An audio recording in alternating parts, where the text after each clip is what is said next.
Lad os se på et helt simpelt eksempel på, hvordan man kan håndtere en kravspecifikation. Se, jeg er bruger i det her tilfælde, og lad os nu sige, at smartphones ikke var udviklet. Men jeg havde nogle idéer til, hvad jeg godt kunne tænke mig, at min mobiltelefon skulle kunne. Eksempelvis vil jeg jo selvfølgelig gerne have, at den kan gennemføre telefonsamtaler. Det stiller nogle krav til udvikleren, og udvikleren tænker, okay, vi skal i hvert fald kunne proppe et SIM-kort i, for ellers kan jeg ikke gennemføre telefonsamtaler. Der er selvfølgelig også andre tekniske issues her, men vi holder det simpelt. Udover at kunne gennemføre telefonsamtaler, vil jeg også gerne kunne tjekke mine mails. Så siger udvikleren, okay, vi skal have adgang til noget wifi, vi skal have adgang til en app, der kan håndtere et mailprogram. Så det skal være muligt at installere apps på telefonen. Det samme gælder egentlig det tilfælde, at jeg siger, jamen jeg vil også gerne kunne gå på sociale medier. Igen, vi skal have fat i noget wifi, vi skal have en app-løsning, der kan lade sig gøre. Og så vil jeg også gerne kunne tage gode billeder og eventuelle videoer. Det stiller nogle andre krav.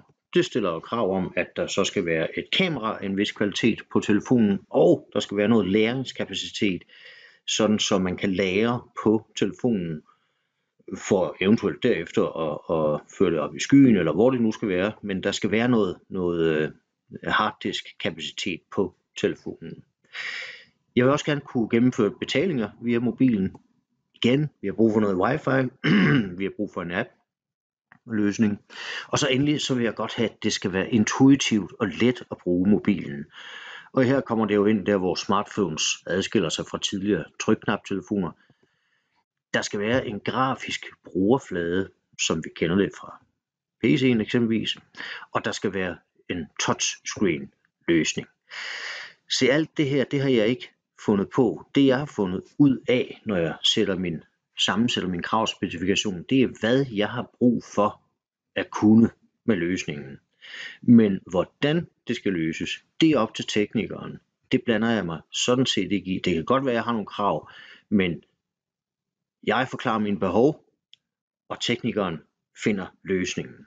Og det er den helt simple version af en kravspecifikation.